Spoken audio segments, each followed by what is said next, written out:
Los políticos hablan, dicen, prometen, se pelean, se amigan, cambian de vereda. Ahora en Sin Reservas, la doctora Mónica Nefke nos trae la línea política del tiempo.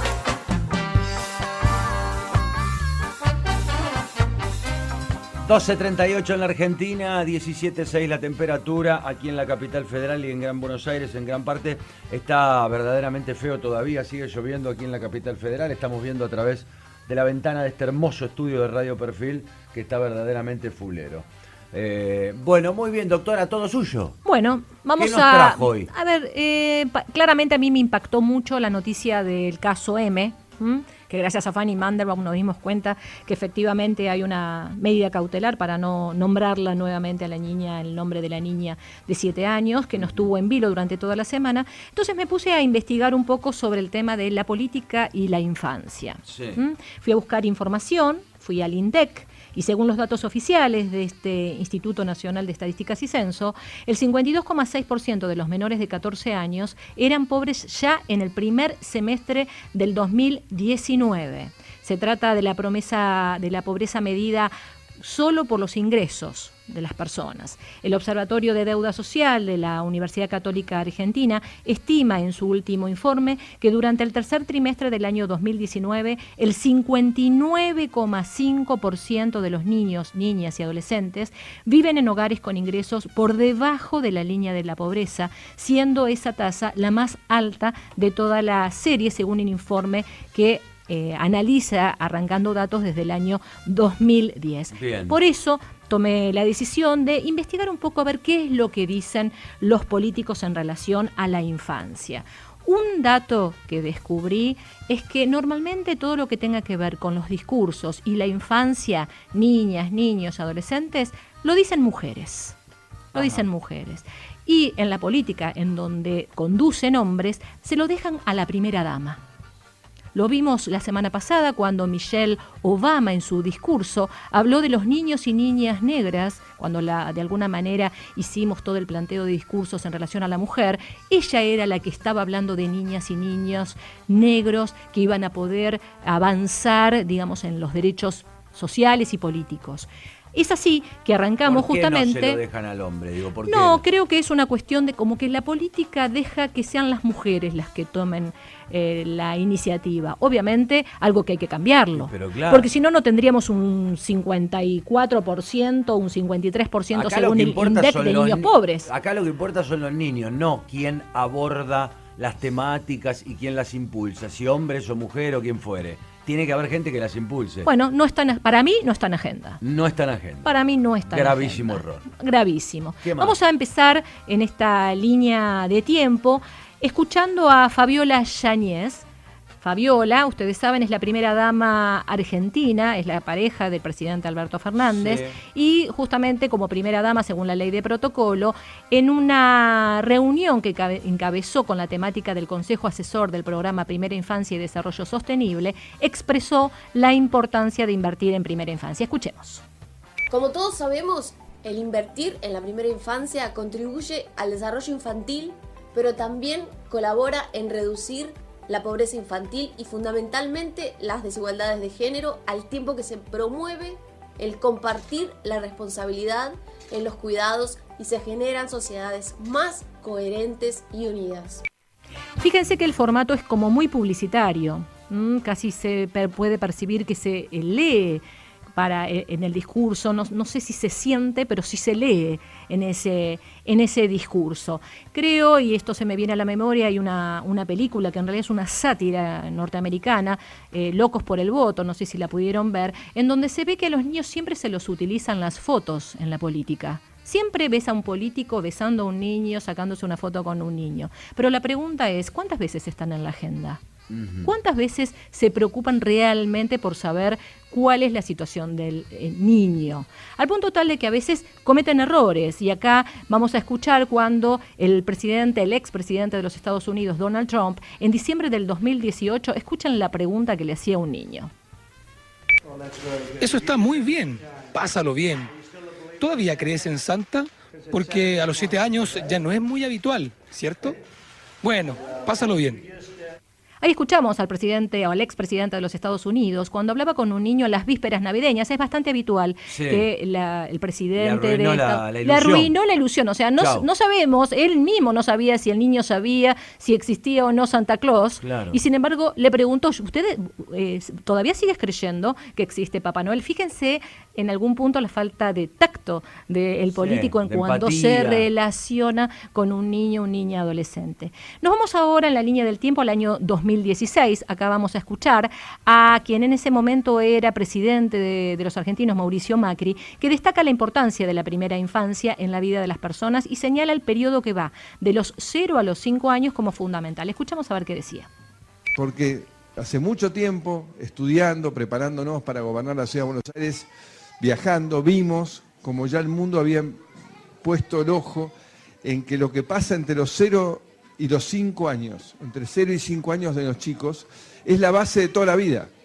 Y lo que no haces en estimulación en ese momento, lo que no haces en prevención, en nutrición, después no lo podés recuperar. Y ya el chico llega a la edad escolar sin la capacidad de aprender. Y ahí fuimos y hemos avanzado no solo en la ciudad, sino en todo el país, con miles de espacios de primera infancia que están asegurándose que los chicos crezcan con esa fortaleza que necesitamos.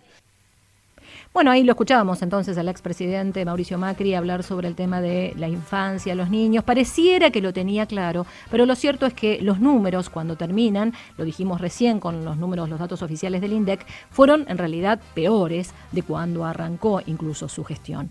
Nos vamos al año 2015, otra vez al plano internacional, en este caso a Angela Merkel, canciller alemana. En un foro con jóvenes, la canciller alemana dio una dura respuesta a una niña palestina cuando la joven manifestó su sueño de estudiar en el país, pero al no tener ni ella ni su familia la residencia alemana, eso resultaba imposible. La niña dice, es muy duro ver cómo otros pueden disfrutar realmente la vida y tú no, le dice la niña a Angela Merkel. Y escuchemos, mientras que yo los voy traduciendo, qué era lo que decía Angela Merkel. Ich verstehe das und dice, te entiendo, dennoch muss ich jetzt pero la auch, política a veces es dura. das ist manchmal auch hart, Vos sos una persona so, wenn du encantadora, jetzt vor mir stehst, pero dann también sabes que en los campos de refugiados palestinos en Líbano hay miles y miles de personas. Y si ahora decimos que pueden venir todos y les decimos lo mismo a los que están en África, no nos los podemos permitir. Discrepamos y la única respuesta que podemos dar es asegurarnos que no tardamos demasiado en tomar una decisión.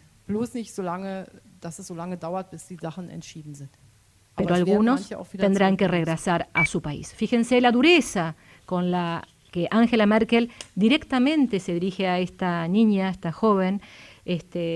A ver, le dijo la verdad también de lo que pensaba, hay que decirlo, ¿no? A los niños también hay que decirle la verdad. Yo, Angela Merkel me transmite transparencia siempre, es una apreciación personal, indagando y averiguando e informándonos acerca de las políticas del mundo. Cuando uno se mete en Alemania, ve y encuentra en Merkel al menos siempre sinceridad para decir todo tipo de cuestiones. Fue muy sincera con la pandemia y demás. Pero bueno, nada, quería decir eso porque Merkel me parece que nos pasa a la mayoría de los argentinos que transmite confianza lo que dice y lo que hace. Seguimos en el plano internacional y vamos a escuchar un discurso de José Mujica en el año 2014, en un fragmento del discurso que él dio ya como expresidente de Uruguay, principalmente dirigido a los jóvenes durante la cumbre UNASUR en Guayaquil, Ecuador. Escuchemos.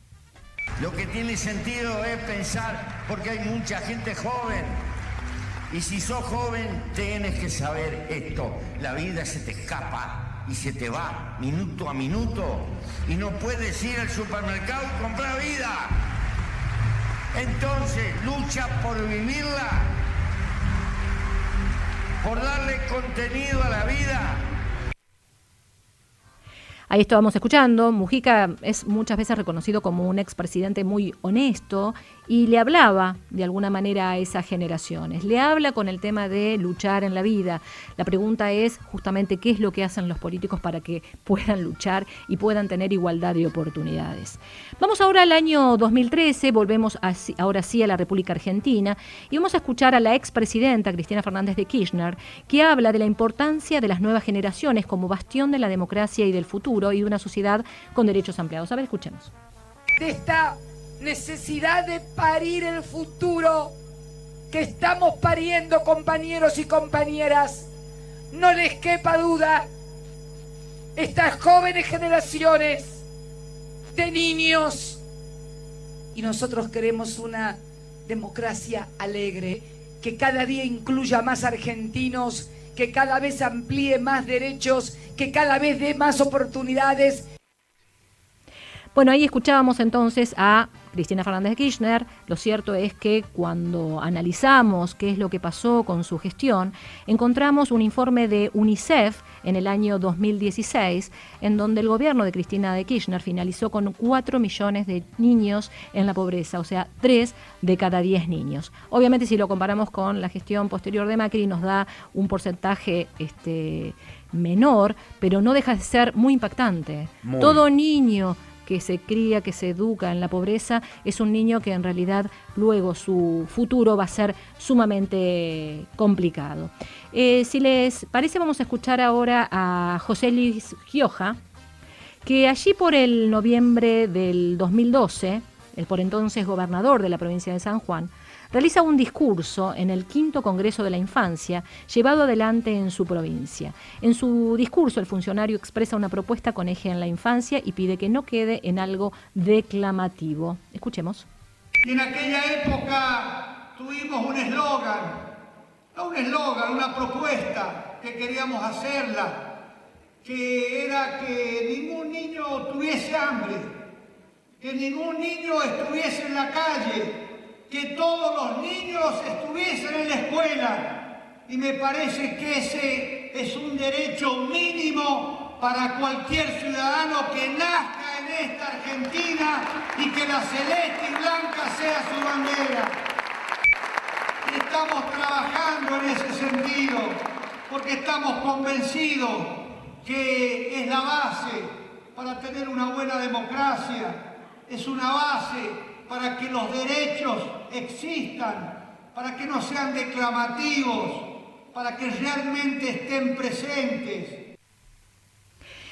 Nos vamos ahora a escuchar a Carlos Menem, ¿les parece? Allá por el año 1989, en el discurso de campaña, quien fuera presidente, Carlos Saúl Menem, arroja una frase dirigida hacia las infancias que quedará en la memoria colectiva.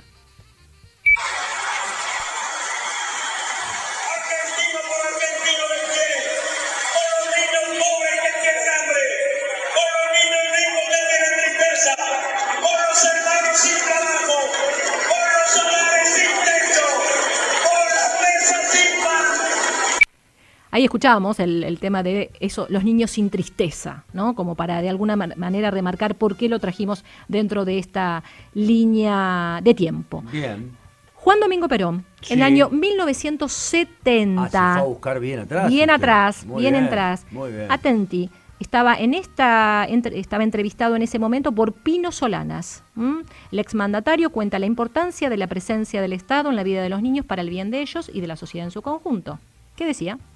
Nosotros no tuvimos delincuencia infantil. ¿Por qué? Porque en Buenos Aires más de 50.000 muchachos tenían sus clubes. Se crearon 90 clubes de barrios, donde tenían en lo posible cancha de fútbol, de básquet, boxeo, gimnasia, en fin, todas las actividades deportivas. Esos clubes los hacía el Estado y se lo entregaba a los vecinos que lo administraban y lo llevaban adelante. Seguimos hacia atrás en la línea del tiempo, al año 1963, y en el plano internacional, Estados Unidos. Martin Luther King, en un fragmento del emblemático discurso, yo tengo un sueño, I have a dream, decía esto. Tengo un sueño, que mis 4 pequeños hijos un día vivirán en una nación donde no se les juzgará por el color de su piel, sino por el contenido de su carácter. Hoy tengo un sueño. Un día allá en Alabama, niños negros y niñas negras podrán cogerse de la mano con niños blancos y niñas blancas como hermanos y hermanas. Hoy tengo un sueño. Como un documento que me pareció interesante traerles dentro de la línea de tiempo, En el año 1951 escuchábamos esta propaganda del gobierno peronista. No sabían de sonrisa, de ternura, ni del placer de un juguete. Fue entonces cuando Eva Perón, herida en su fibra de mujer, supo comprender su tristeza y trató de hacerlos felices. Así nació la ciudad infantil, conocida y admirada hoy en el mundo entero. Aquí los desheredados hallaron refugio bajo la simbólica frase del general Perón: en la nueva Argentina, los únicos privilegiados son los niños. Aquí los niños pueden gozar de todo aquello que antes les estaba vedado y reponer su salud durante los meses veraniegos. Jamás se había contemplado este espectáculo, la felicidad de tantos pequeños seres que no sabían pedir y a quien nadie les había dado lo que tanto deseaban. Nos vamos al año 1949. Sí. Eva Perón destaca la labor del gobierno peronista con respecto a las infancias, teniendo en cuenta que en la Constitución de ese año, en la Constitución que se hizo en el año 1949, se empezó a reconocer al niño como un sujeto de derecho específico y enfatiza la famosa frase de Juan Domingo Perón. Escuchémosla. Una voz nueva, con un mensaje redentor, proclamó lo que hasta entonces nadie había escuchado jamás. En la Argentina, los únicos privilegiados son los niños.